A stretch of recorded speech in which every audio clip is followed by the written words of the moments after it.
Hallelujah, praise the Lord.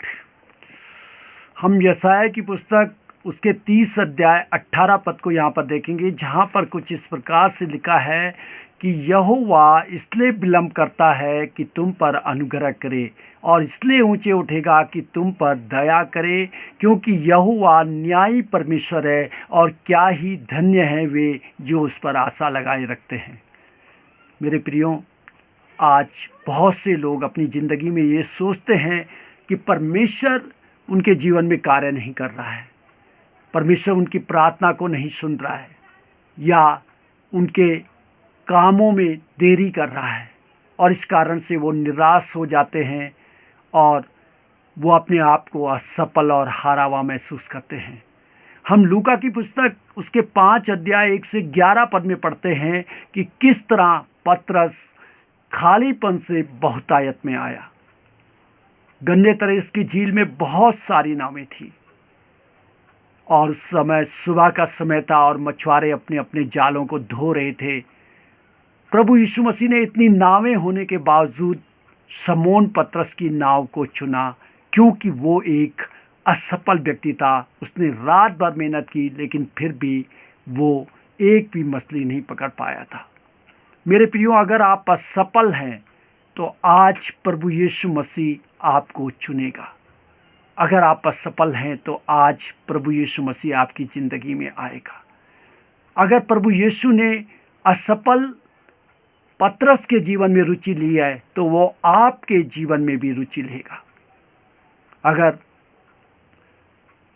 वो आपके जीवन में रुचि रखता है, उस पर भरोसा रखें, निराश ना हो। अगर आप अपने बिजनेस में, अपनी सेवकाई में असफल हैं तो प्रभु यीशु मसीह आपके बिजनेस और आपकी सेवकाई को बढ़ाएगा। आज बहुत से लोग मेहनत करते हैं लेकिन सफल नहीं होते, लेकिन इसका मतलब ये नहीं है कि वो कभी भी सफल नहीं होंगे।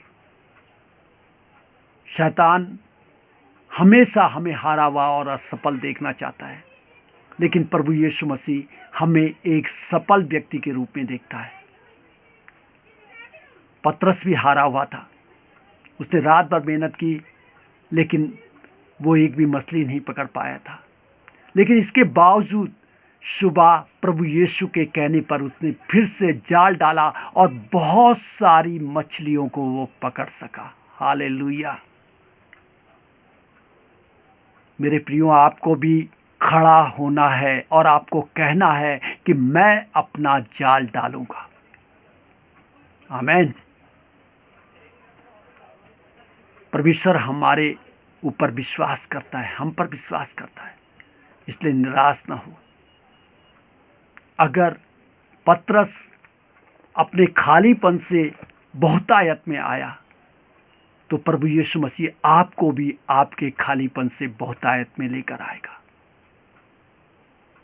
इसलिए उस पर भरोसा रखें, उसके कार्यों पर भरोसा रखें। असफल और सफल पतरस के जीवन में क्या अंतर था? शाम को जब पतरस ने जाल डाला तो वही नाव थी, वही पानी था, वही जाल था, लेकिन फिर भी वो असफल रहा। लेकिन सुबह जब पिछली रात की असफलता को भूलकर उसने फिर से जाल डाला तो वही नाव, वही जाल, वही पानी होने के बावजूद भी वो सफल रहा, क्योंकि प्रभु यीशु मसीह ने उसे सफल किया और वो आपको भी सफल करेगा। वो आपका इंतजार कर रहा है कि आप प्रभु यीशु के पास आएं और वो अपना अनुग्रह आप पर दिखाएं। अपनी हार को, अपनी असफलता को, अपनी घटी कमी को भूल जाइए और ये भरोसा कीजिए, ये विश्वास कीजिए कि प्रभु यीशु मसीह आपको आशीष दे रहा है, आपके हर एक कार्य में आशीष दे रहा है। हमारा भरोसा प्रभु यीशु मसीह पर होना चाहिए। कई बार हमारे कामों में देरी होती है, लेकिन इसका मतलब ये नहीं कि परमेश्वर हमारे जीवन में काम नहीं करना चाहता है।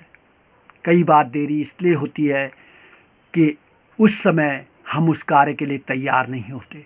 कई बार परमेश्वर इसलिए देरी करता है कि वो हमें उस कार्य के लिए तैयार कर रहा होता है। इसलिए निराश मत होइए, परमेश्वर का के कार्यों का इंतजार कीजिए, उसे कार्य करने का अवसर दें। दाऊद का जब राजा होने के लिए अभिषेक किया, उस समय वो बहुत छोटी उम्र का था, लेकिन उसके लिए परमेश्वर की योजना थी कि वो इज़राइल का राजा बने, और परमेश्वर ने उसे इज़राइल का राजा बनाया। हालांकि इसमें काफ़ी समय लगा। यूसुफ ने जब 16 साल की उम्र में दर्शन देखा कि वो मिस्र का प्रधानमंत्री बन गया है, लेकिन उस दर्शन को पूरा होने में 14 साल लगे। लेकिन परमेश्वर की यूसुफ के जीवन के लिए एक योजना थी। मेरे प्रियो, परमेश्वर की आपके जीवन के लिए भी एक योजना है, और वो अपनी योजना को आपके जीवन में पूरा करने जा रहा है। इसलिए निराश मत होइए, अपने कामों को परमेश्वर पर छोड़ दीजिए, वो आपकी आशा को पूरा करेगा। आमीन।